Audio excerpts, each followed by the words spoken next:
Hello everyone, this is Krista and welcome to the Feminine Takeoff. Oh my god, you all have to forgive me. I know it's been such a long time. I actually lost a few of you from my subscribers list, and I get it. I haven't been very consistent, but thank you for those of you who stay, and thank you for those of you who are coming back. So today's video's topic is going to be on how to maintain self-control as a feminine woman. So without further ado, let's get started. But before we get started, I actually want to say something. So in how to maintain self-control as a feminine woman, I want us to repeat a sentence to commence this video. And that sentence is, I have full sovereignty over myself. And when I believe I don't, or I'm being told that I do not, I am either being tricked or lied to. With saying such a simple yet powerful statement, let's begin. First, before I even get to the point, I want to say something. First, it is important to understand that it is difficult to have self-control when you don't have your basic core needs met, okay? So if you haven't slept, if you haven't eaten, or whatever your core basic human needs are, if you do not have those met, it will be very, very difficult to maintain, cultivate, develop self-control. Okay, so just keep that in mind. Before I get even further in this video, I want to say that I am not a therapist. Everything that I talk about in my videos are from my experience. I have wonderful, amazing women, mothers, sisters, aunties, spiritual aunties, just women overall around me that I have these in-depth conversations with, or also just from my own trial and tribulation. So these videos are from that source. I am not a professional, I am not a therapist, and I am not giving advice as such. So with that being said, let's dive deeper into point number one. So point number one is, notice every time you lose control or self-control, notice what feeling did you get. Did you feel a rush in your blood? Where in your body did you feel that? Okay, so and write it down, because anything that you are aware of, you have better understanding of it, and when you have better understanding of it, you can actually tame it and control it better. Okay, so for me, every time I lose self-control, it's really rare for me to lose my self-control now, because I've done so much self-work, such inner work, and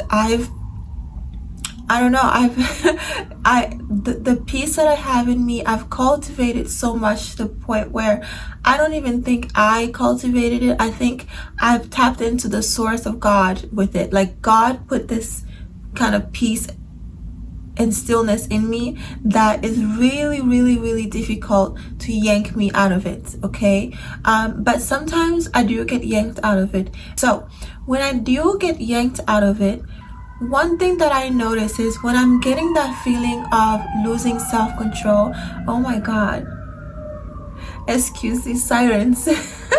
So when I get the feeling of losing self-control, one of the first thing that is a telltale sign for me is I get this blood rush feeling. Okay, it starts within my heart, like my core, my chest area, and then it goes to my forehead. So it just goes up and down. That's the kind of feeling it feels. It feels like an up and down feeling that kind of like tingles like within my head and my heart. Okay, it's really hard to explain, but I'm not even sure if I'm making sense with it, but that's just what I feel when I'm feeling like I'm losing self-control. Okay, and so and I've written it down when I first began doing my inner self-work. Every time or anything that gets me that feeling, I would either take my phone's notepad or take a I travel with a little small notebook and I just write it down. In my previous videos, I've always talked about, ladies, please invest in a journal or notebook. It's so important to write things down, ladies. I'm gonna talk about that, I want to say in like point number 7 or something like that. But yes, acknowledge things that you're going through and just take a quick note of it. Even abbreviate the note. It doesn't have to be a long form journal, but just take a little like mental note. I think once you take a pen and paper or take a notepad and write something down, your brain kind of takes it into account. Okay, so back to bringing awareness into that feeling of losing self-control. When I feel like I've lost self-control, there's a feeling that my body signals or feels, and that feeling, I've learned to be aware of it and to take note when it happens. So whenever it happens, I'm like, oh, you all know my inner being calls me princess from my other videos. So my inner being will say, oh, princess, you're losing control again, and so that's how I know, okay, I need to calm down, or I need to react this way, and so on and forth. And also, when you take a moment to notice something or bring awareness to something, your brain doesn't focus on what is antagonizing you in that moment. It now focuses on, it kind of takes your physical self out of the situation, and so you're kind of looking at it from like an observer point of view, as opposed to you're in the storm. Okay, at least for me. So when I bring my awareness to something, let's say I'm having a discussion or conversation with someone, and it's not favorable, and I'm feeling like that lack of self-control, my physical cue of it. When I think, okay, whoa, I'm having this feeling, let me just bring my awareness to just the feeling itself, then my brain doesn't think of the person antagonizing me. It thinks about, whoa, I am being antagonized. I am being faced with this problem. How can I find a solution? As opposed to, how can I confront this person? I don't know if that makes sense. So becoming aware kind of powers your intelligence unit, your logical sense, or your diplomatic side, instead of deploying your ego, your soldiers that are designed to just go attack whatever is hurting you. Okay, and like, I always think a powerful nation has a good intelligence unit, because that intelligence unit is the one with spies. They're the ones who kind of thinks of, if we were to be attacked, what are our protocols, what can we do, and so on and forth. But our ego are kind of like the soldiers. They're trained to fight, okay, and that's it. But a great nation doesn't just have soldiers who fight. They have intelligence, they have tactics, they have guidelines and protocols to use in cases of emergencies that doesn't necessarily even require force. Okay?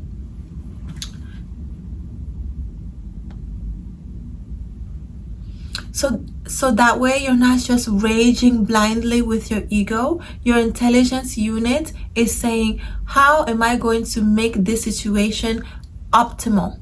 How can I get the most out of the situation? And instead of raging out of control and losing control. Okay, so that's what bringing awareness to that feeling alone can do for you. Just to summarize point number 1, bring awareness to that feeling so that your brain can say, whoa, a signal has been emitted, right? So when you bring awareness to that feeling you get from me, for example, my feeling is the blood rushing feeling from my forehead to my chest area and the tingling. When I get that feeling, it's like someone rings an alarm or presses a red button, and I'm like, whoa, whoa, whoa, princess, we're feeling this feeling. What's next? Okay? That's what bringing awareness to something does. And that's going to move me to my next point. I didn't put this into point number 2 yet, but have a protocol, okay? So in any emergency situation or any situation, we have protocols, right? Like, let's say that, and I travel for work a lot. So let's say that for whatever reason, how can I say, let's say that for whatever reason there's less air pressure, oxygen, or the plane has lost some air, some pressure, what happens? The mask will drop, and what do? They briefed you in the beginning that when something like that happens, you put the mask on yourself, and if you have a child next to you, you then put the mask on them. You make sure your seatbelts are on, and there are protocols to follow in an emergency situation, right? So in your self-control journey, there are also protocols that you must follow. That in these protocols, there are no right or wrong ways to them, but just have a protocol. So for me, for example, I feel that blood feeling. I'm like, whoa, an alarm has rung, princess. What's happening? And one of my first protocols is I take 4 to 5 deep breaths. I don't care where I am or who I'm with, what I'm doing, who I'm talking to. If I'm feeling that blood rushing feeling, like that, like feeling that I'm being either triggered, I don't say people get triggered. I think that we allow, whether we like it or not, we choose to have responses to things. I think that's what a trigger is. And I don't know. I don't like to use this term like someone triggered me.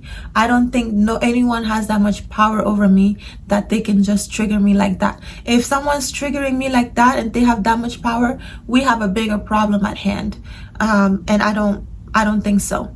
Okay. But let's just say hypothetically, you feeling like, oh my God, this has happened. I feel this rush feeling and emergency, right?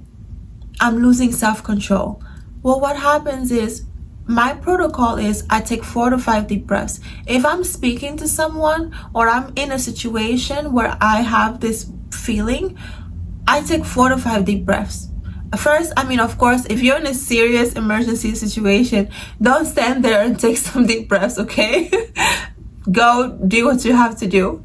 But for me, when I feel that feeling of losing self-control, I take deep breaths to regulate myself, to calm my heart rate. Because when my heart is racing, it's hard for me to think straight. When my heart is racing, I need to bring it back down to normal. So those deep breaths kind of just centers me. Oh my God. And I will never forget, one day, I would never forget this experience. One day I was at yoga. I was doing a yoga session. And it was a surrender yin class yoga. So I think it was just like a relaxation, like just surrendering, right? And I'm laying down, like I was supposed to be surrendering. But I was going through something. I think I just like got over I was like ending an engagement, or like, I don't know, I was ending a relationship. I think it was just a lot happening to me on that time period. But during the session, the yoga session, I couldn't take deep breaths. And so while I was relaxed, all my breath was shallow. Like it was just like so shallow. And I'll never forget, my instructor comes and she lays her hand on my shoulder and she says, breathe so you can trust yourself. That's what she told me. So my instructor comes over and she lays her hand on my shoulder and she says, breathe so you can trust yourself. And I will never forget those words. And ever since then, whenever I'm going through something that requires me to trust myself, for example, having control of myself, I breathe. I take deep breaths. And I remember during that moment when she came and laid her hand on my shoulder, she literally just helped me, like, breathe with me. She was like, breathe in, and I could feel her breathing in. And I like had to, I know it sounds so simple, but yet so complicated, but sometimes we need these things. And so she just took deep breaths with me, like 1, 2, 3, and then release.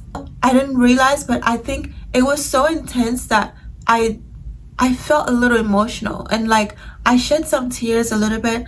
Of course, I'm in a yoga session, so I'm not gonna be like, oh my God, ugly crying. But it was just like a gentle reminder that breathing truly soothes you down. It centers you. So again, back to the point.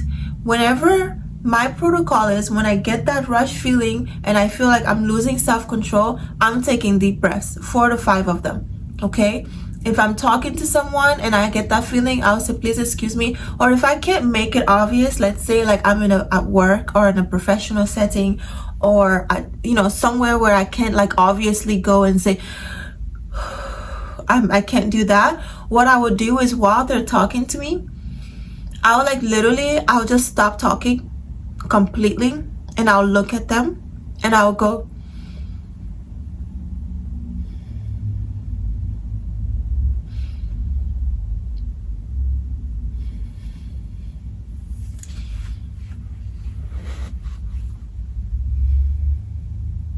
see, I'm taking deep breaths.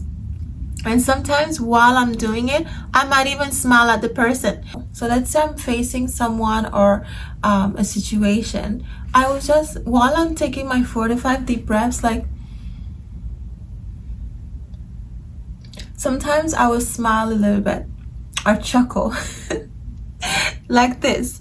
And you know what that does? If you're in front of someone, smiling confuses your enemies.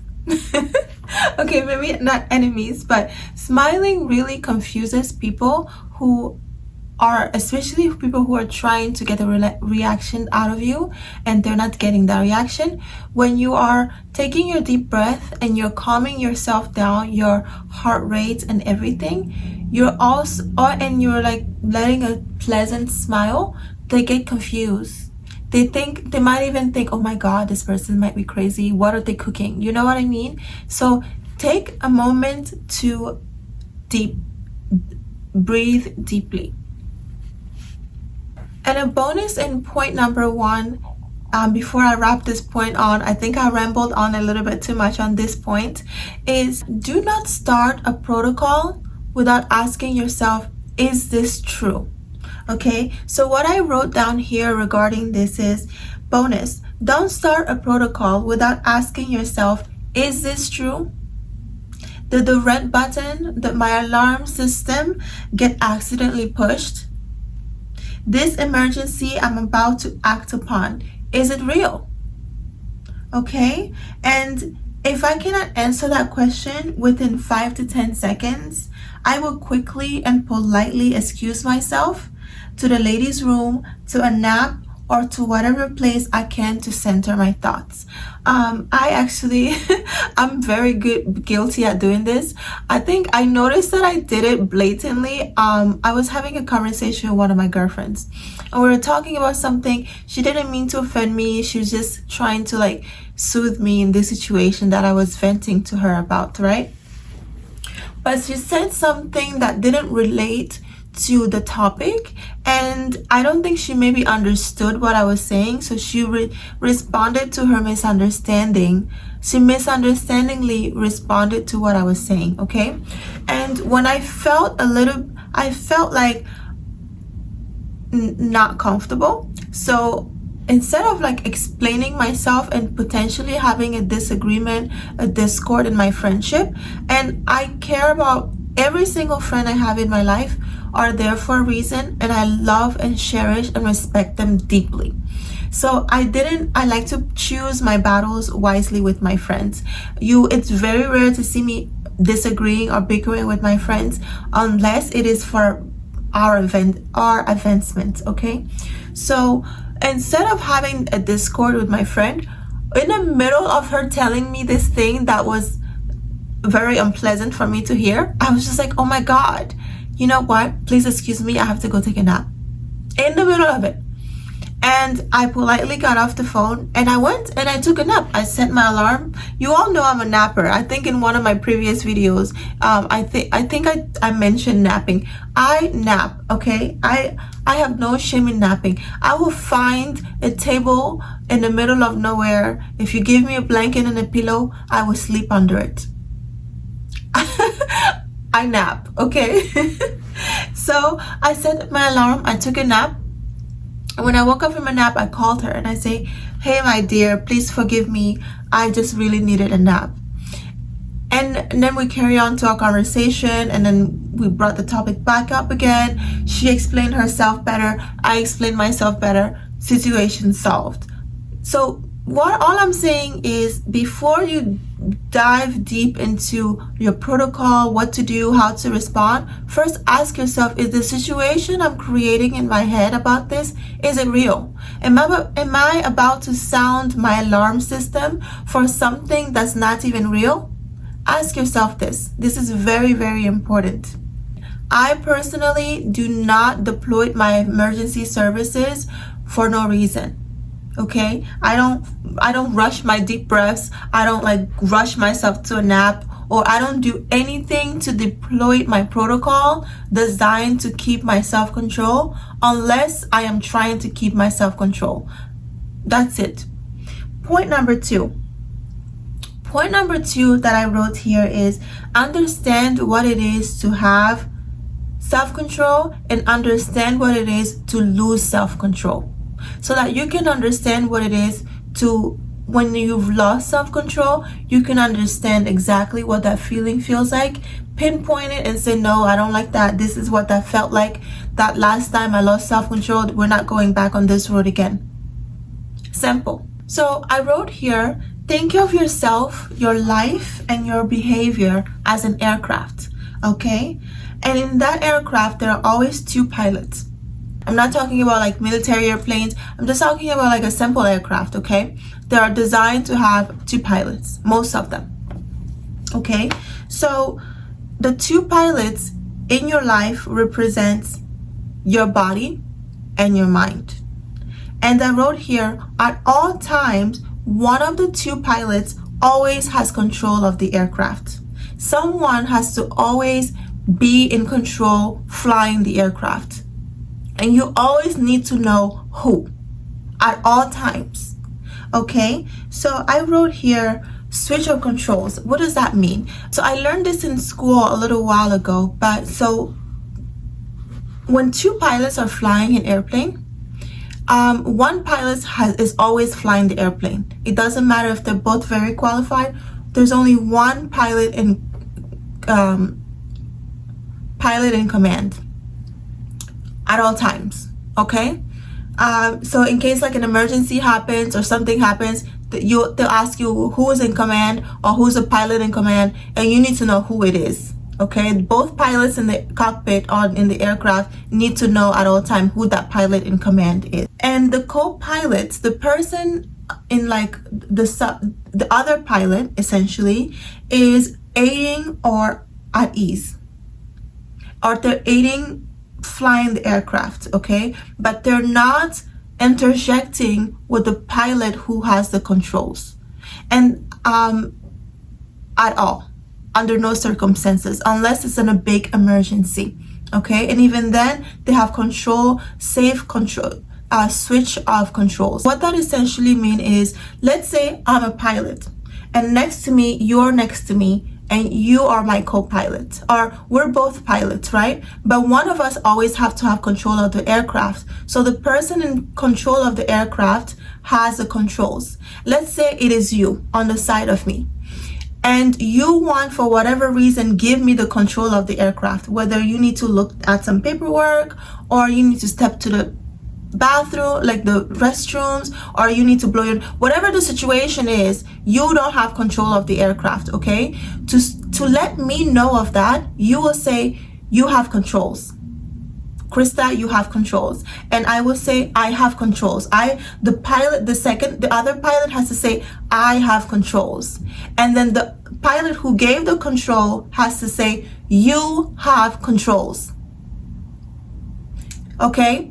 So it's that switch of command is so important, because that means that whoever was flying the aircraft gave the control over. The person who the control was given over to knows that they have been given this control. They confirmed it to the person who just gave it, and that person who gave that control confirmed it. So we are all on one page at all times, okay? When you think of yourself and your life, or whatever that requires having control, when you think of that control, what does your body being in control looks like?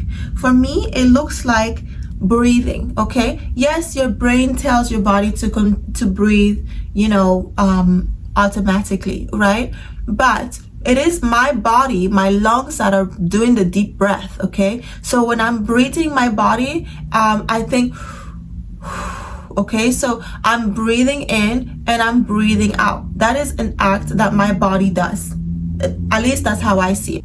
And you breathe in and out to what? Regulate your heart rate. And where is your heart? Inside of your body. So when your body is in control, what can it do? It can breathe to regulate your heartbeat, and it can grab physical things. So that's how you know my body's in control. I can breathe, I can grab things, I can, I can put my hands on things, I can physically do things with my body. That's how you know your body is in control, right? When your mind is in control, what does that look like? You remember.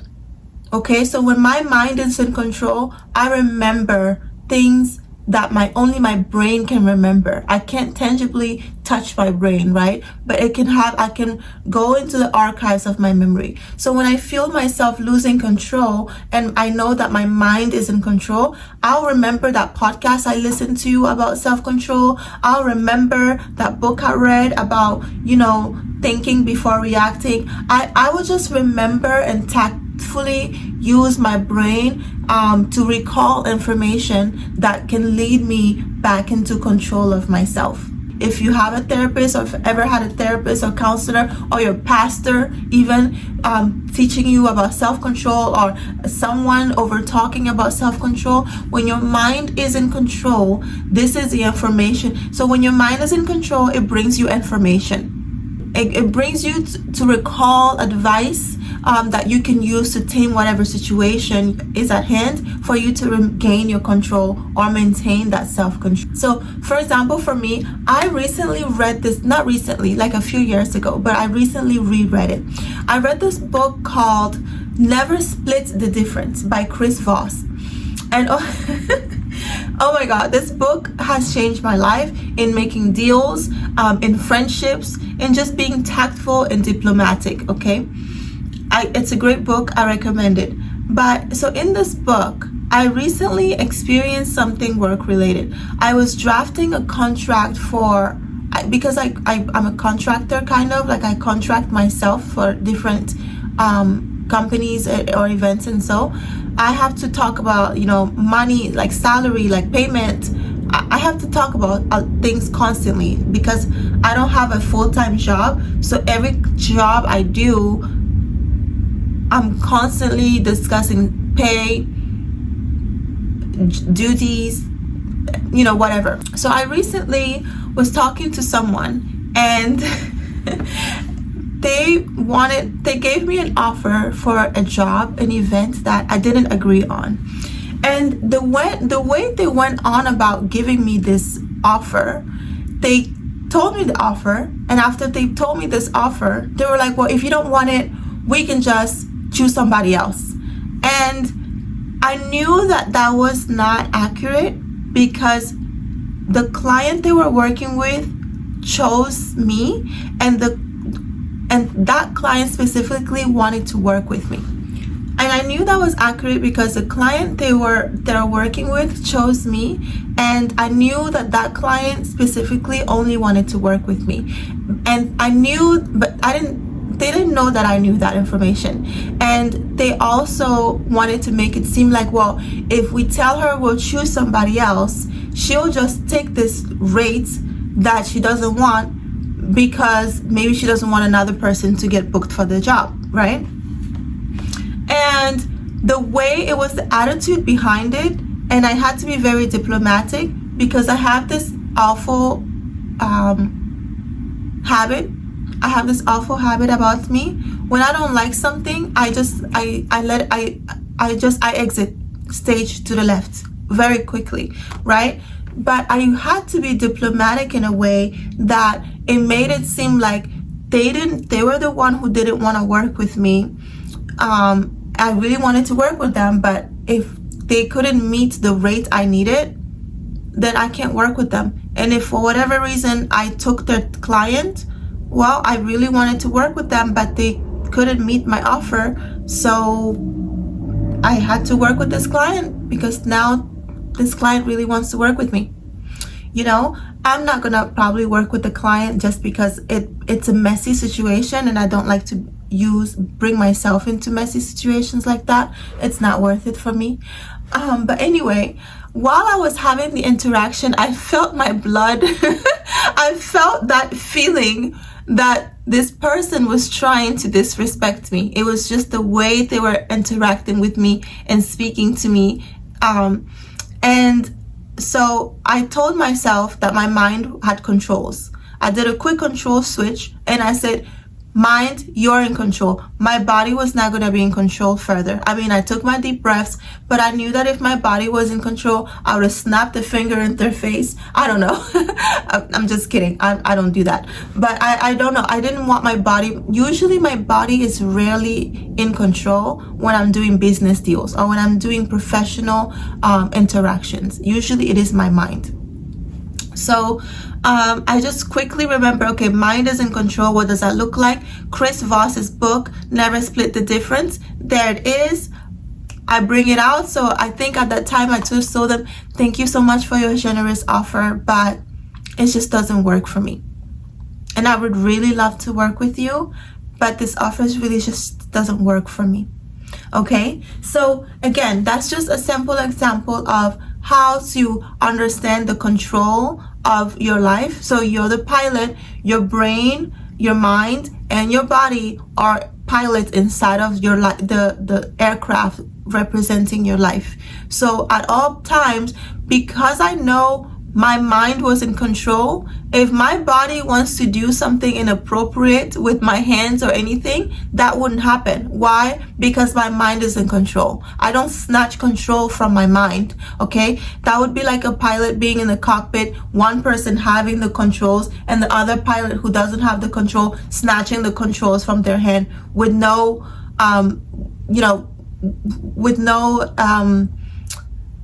warning. That's really disrespectful, and it doesn't make sense, and it's not conducive to the survival of both people or all people in the aircraft. Okay, so and like that's how I remember it. Whenever I'm losing control, I say, well, is this conducive to my aircraft? Is this conducive? Is me losing control or giving controls right now when I know that I can better hold the control or I can better manage the control? Is this good for me? Is this good for my aircraft? Am I going to cause my airplane to stall? Am I going to cause it to crash? That's just how I think about it. And an experienced pilot knows what is good for the aircraft, for your life, and what is not. If I keep doing this is going to sound my alarm. If I keep interacting with this person, it is going to sound my alarm.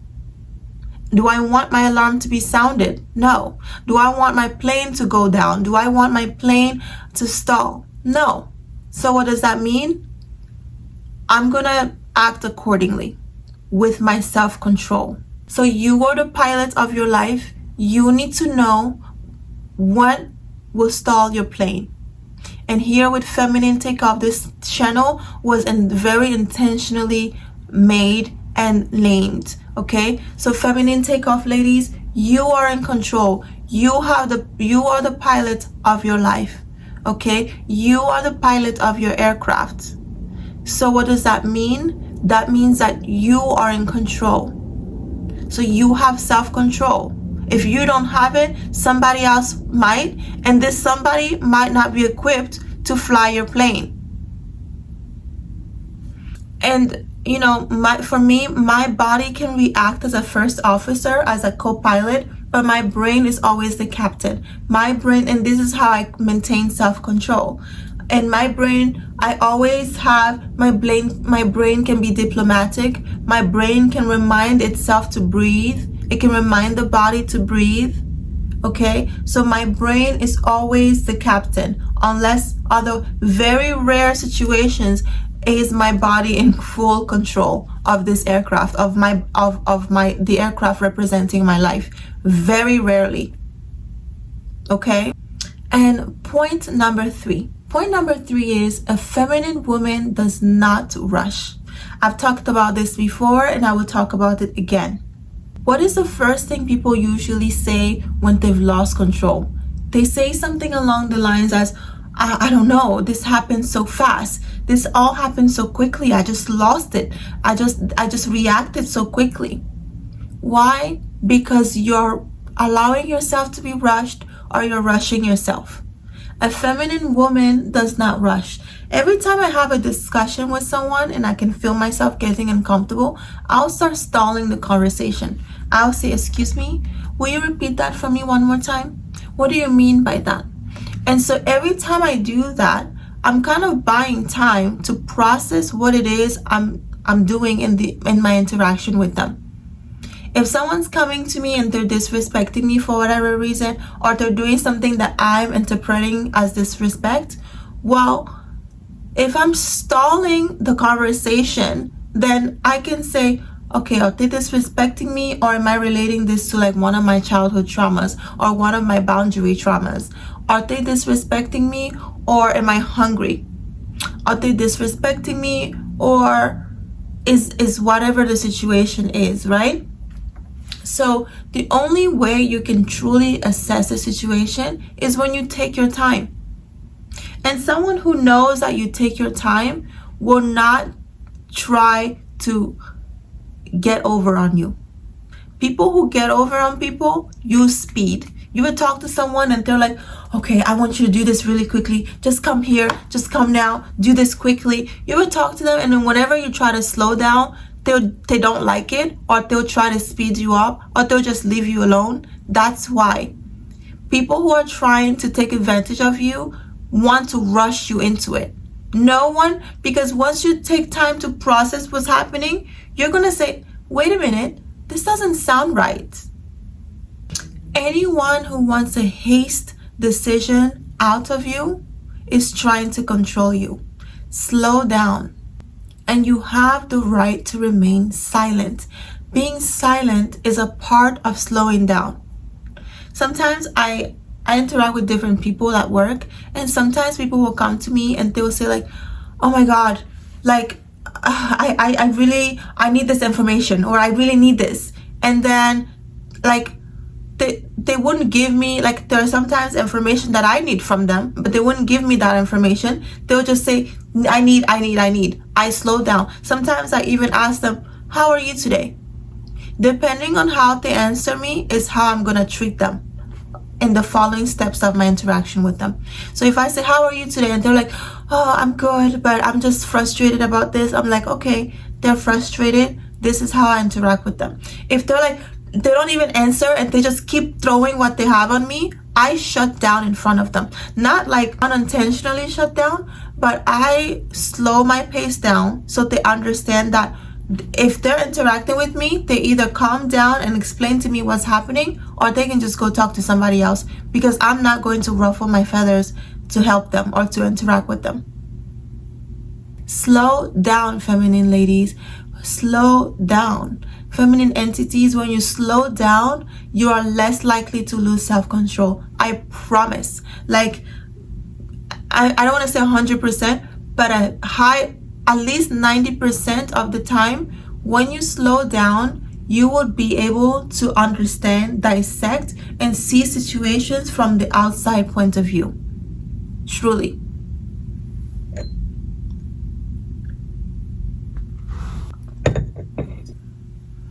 Point number 4 is people watch.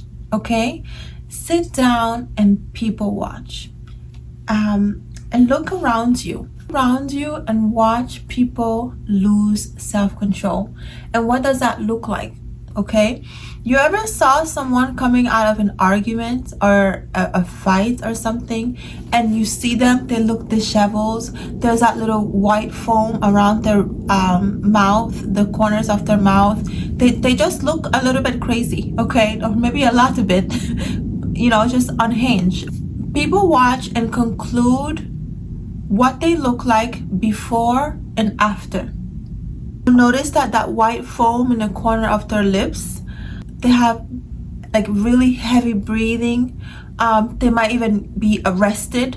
at the worst case situation. So just people watch when you're in public, when you're, if you're at a restaurant, people watch when people arrive at the hostess stand, or when the bill comes, or if there's a big group of people. Usually you'll see like disagreements or whatever. Just people watch and see the people as they progress inside, like they progress within losing that self-control. What do they look like? And then ask yourself, is this how I want to look like as a feminine being, as a feminine entity? Is this the image I want to present to the world? And if the answer is no, then you will find ways to cultivate your self-control. Okay? You will go into therapy, you will seek counseling, you will, if you're religious, you will talk to your pastor about things, you will find a way, you will watch YouTube videos, you would do things that are conducive to you gaining your self-control. Why? Because it's important to you. Because after you've people watched, you realize, I don't want to be like these people who are losing self-control. They look a little bit crazy, or a lot of bit. I also put people watch in point number 4, because why I wrote here, it is because it is better to see consequences in real life than to be told about it, warned about it, or to read about it. When you were a child, or I have friends now who are, like, a lot of my friends are older, and so they're like, they have children, and they have children who are at ages now that they can understand and process certain information. So I have a friend who takes her daughters to the homeless shelter, and they volunteer, and they also drive around really, really bad neighborhood. And when she does this to teach the girls, she does this to show them, like, hey, this is what doing this will lead you. This is what, of course, all situation is different. You don't generalize people, right? But the little micro habits that you do, this is where it might potentially lead you.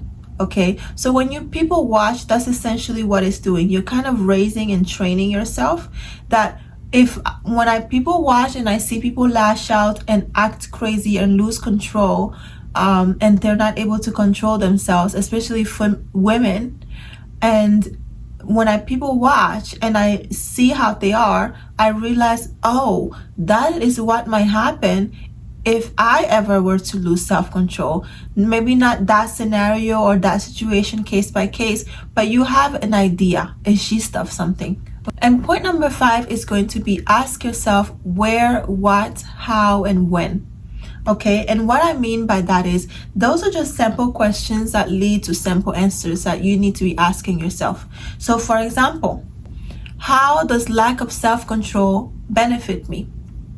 When you ask yourself that, you have better understanding and control of yourself than any YouTuber, anybody can lead you to.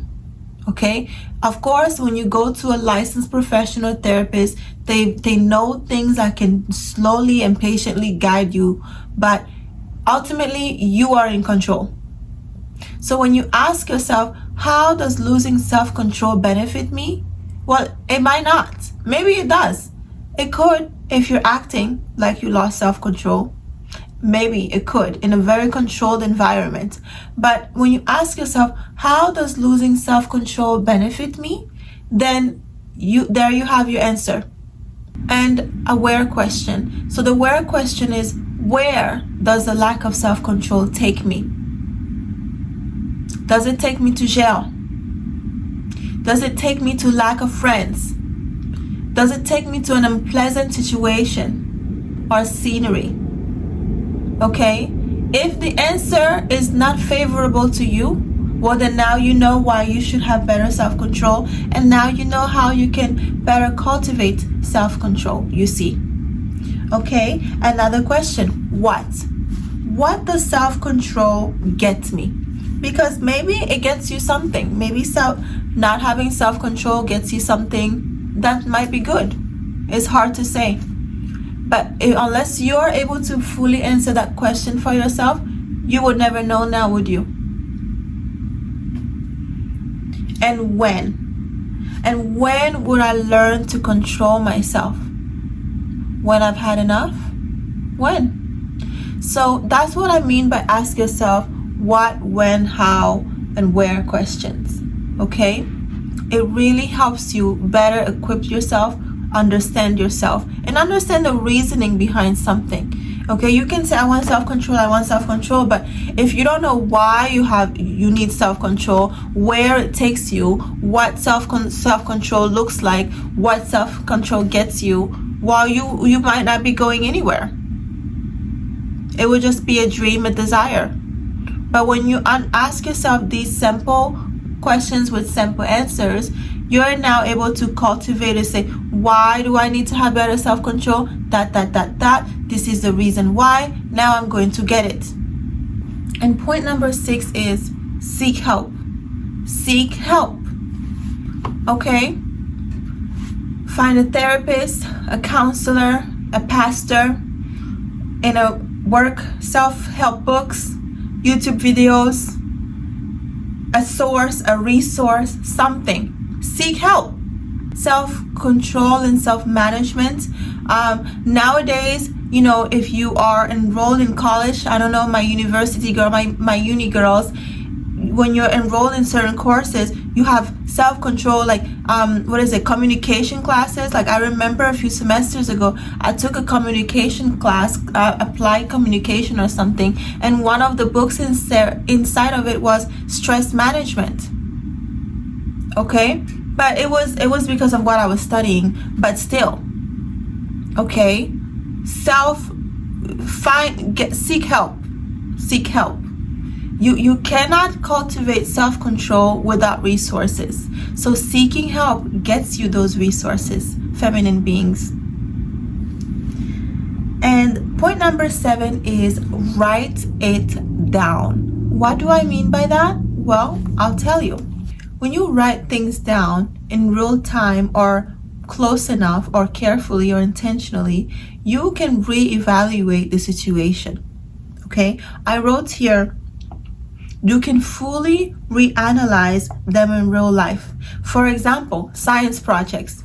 You ever done a science project? What do you remember whenever you started doing science project in school? What is one of the first things your teachers tell you? They tell you to record your experiment. Okay? So if like you put, I don't know, a baking soda inside of something, I don't know, whatever science experiments you do. I think I remember like putting an egg inside of a soda, or putting an egg inside of vinegar, and then putting the egg inside of water, and then like watching them over time. What is an important thing that is a step in a project like that? Recording. Okay? So when you're recording something, when you write something down, it's like you're taking a record of something. When you write your thoughts down, your feelings, okay? Back to the point, one of my earliest points. When you take awareness of something, that is like a mental recording of it, right? But then when you write it down, even better. You have a tangible written proof or record of it that you can go back to. You can go back to it when you're calmer. You can go back to it a year later. You can go back to it when the same situation arises in a different time, so that you can better understand how to deal with it. Okay? I have this person in my life. They are an amazing person, but I have discord with them quite often. Not anymore. The older I'm getting now, I can like control how I allow them in. But before, I used to have discord with them all the time. Until one day, I have a journal. This is how significant this person is in my life. But I have a journal, and I wrote their name in the journal. And every time I have a blown up argument or something with them, if I'm on the phone with them, I will write this down. I would write down the feelings that I'm getting as I'm interacting with them. I will write down the things that I've said to them or didn't say or wanted to say. I would just write this down. And then afterwards, when I'm calmer, I would read it. And then I would think, whoa, maybe I wasn't right in this time, or I would say, whoa, they were literally trying to blindside me about this topic. I knew what I was saying. They were just trying to gaslight me. Okay, so when you write something down in your journal or so on and forth, you're writing a record of this thing. I have a professor, right? I had a professor. I want to say it was physics class. He would not take any of our lab works, any of our assignments, if he didn't see us recording it during the lab. He wouldn't take it. So every day he had a physics class, he had the lecture class, and then he had the lab. And during your lab, he'll be sitting at his desk and he'll look over. If he does not see a pen and paper in your hand or in your partner's hand recording your findings, he's not going to take your assignment. Because first of all, he says, well, it's because I don't know if you made this up. I don't know if you lied. I don't know how you reached this conclusion. I didn't see you write anything down. You didn't write any observations down, nothing. I don't know. This doesn't make sense to me. Okay? So when you write things down, again, ladies, you have clear vision of them, or you even have a vision of them from the future. So you can say, whoa, this is what I wanted to say, but I didn't convey it in this manner. Now I can do differently next time. Now I can have better self-control or better control of it next time. You see? But you can't fathom the idea of making such correction if you haven't recorded it. You can just think, and the brain actually is not, the brain inaccurately remembers things. So every time you remember something, you remember the idea, your emotions, and other things that you feel. No memory is at like a recording of an event.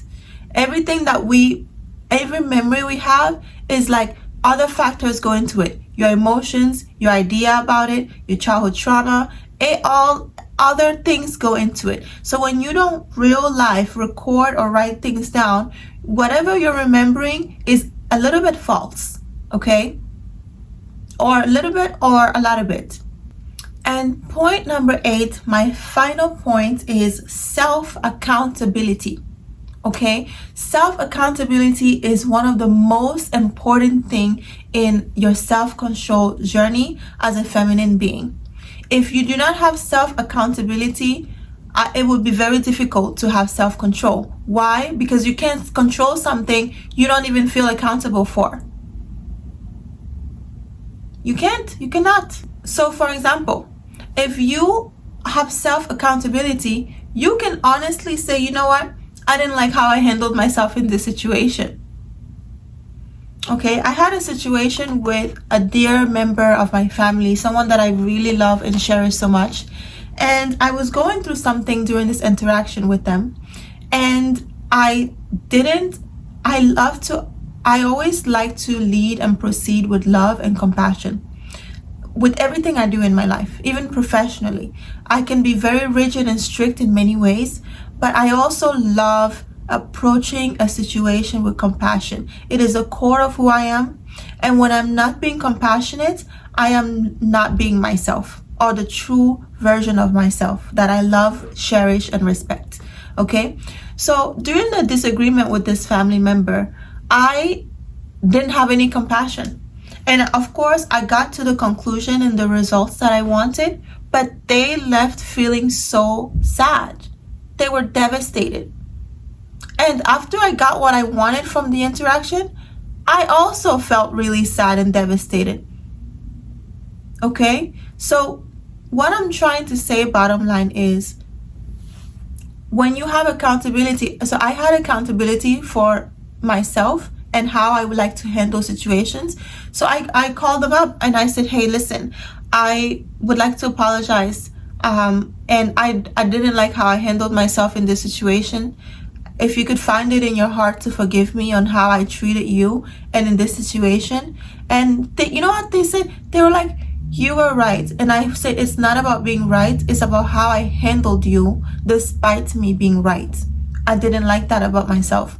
And forgive me. I will do my best not to repeat this again. When you have self-accountability, you make yourself accountable, and it really helps you control yourself.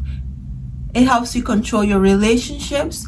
It even helps you, to an extent, control how you interact with people and how people respect their interactions with you. If I have a disagreement with that said family member again, they will know Krista likes to move from compassion and integrity.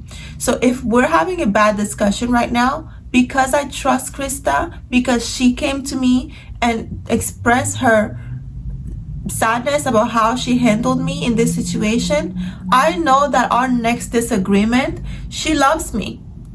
We're just having a disagreement right now, and she, like, I know that she's gonna control herself to have a better result for this.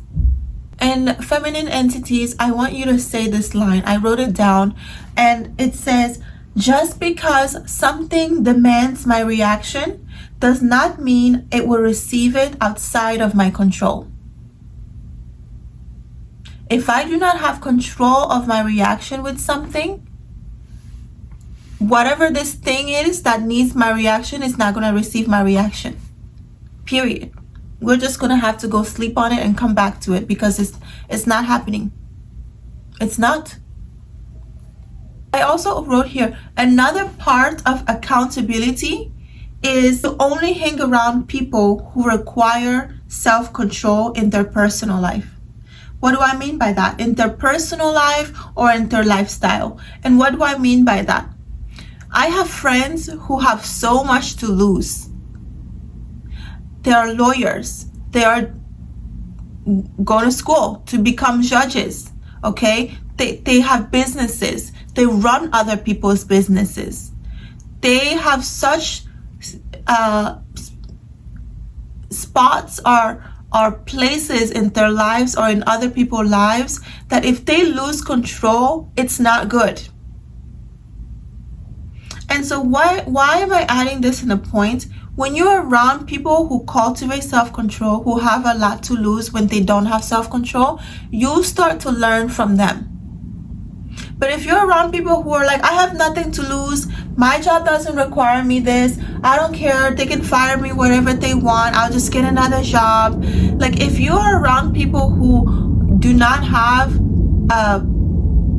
I don't want to say conviction, but do not have a necessity for self-control in their life, you are in for quite the disaster, feminine ladies. I can't even begin to tell you. You will never see me leisurely hanging around an impulsive person. In my younger days, maybe. Okay, I didn't know any better. But now, if someone's impulsive, and I don't mean like physically they get into arguments or whatever, that too. But if someone is impulsive, if they like can't control what they're eating, if they can't control what they talk about, how they're talking about somebody, if they can't control things in their lives that are, for me, are blatant and need to be controlled, I don't hang around them.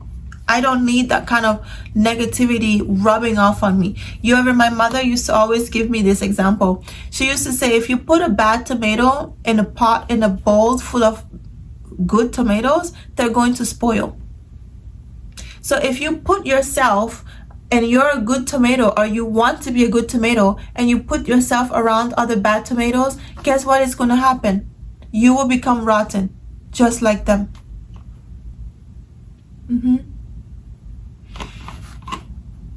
So everyone in my life cultivates self-control. In my current life, right now, I'm not talking about in the past when I was young, in my earlier 20s.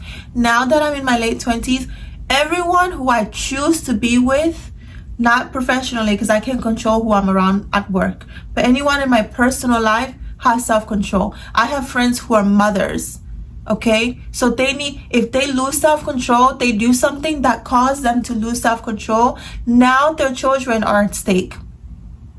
So they can't risk that. They can't afford that. Okay, professional settings. I have friends who work for really prestigious companies. So they lose self-control, but guess what? They're gonna get fired, or getting fired is actually the least of the worries. Now they're gonna get sued. Now the company is gonna have to, they can get into really bad situations. So they make sure they cultivate self-control, or at least pretend. Okay, but it's really hard to pretend to have self-control. That's really difficult. So point number 8 is, the final point is, only hang around people who cannot afford to lose self-control.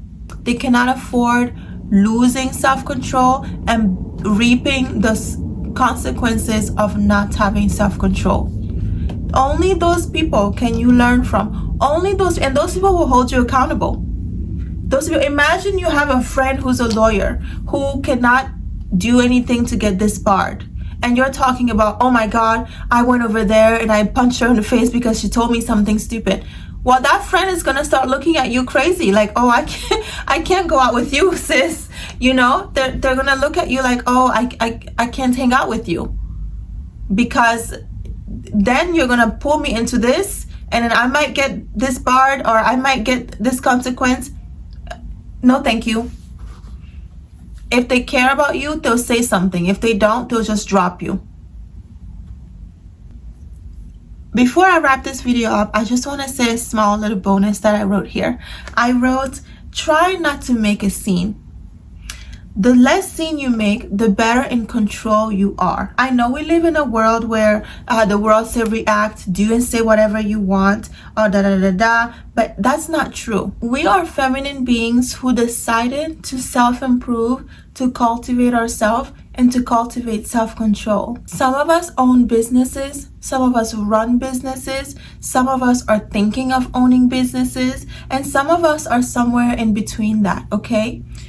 And causing a scene can completely escalate things, and every time something is escalated, it's less likely to be brought back into control. Okay, it's possible, and you know, things happen in life. Life has its ups and downs, but every time something is escalated beyond a certain limit, it's very hard to bring it back down to where it's supposed to be. So that's all I wanted to say today, ladies. Thank you so much for watching my video. Please forgive me for my 2 weeks absence, 2.5 weeks absence. I promise I will do better next time. I have so much going on, and you know, the holidays and so, but that's not an excuse. Hold me accountable, ladies. Hold me accountable. And in the comment section also, tell me, what are ways that you choose to practice to get better self-control? I would love to hear it. And again, thank you all who took time to watch my video, to watch my shorts, to comment on my videos, to subscribe. Thank you for rooting for me. I am so grateful for every single one of you. Thank you, thank you, thank you. I hope you all have a wonderful holidays, a wonderful a new year coming, and I wish you all nothing but the blessings and the joy in life. Anyway, thank you all so much for watching my video. Kisses. Mwah.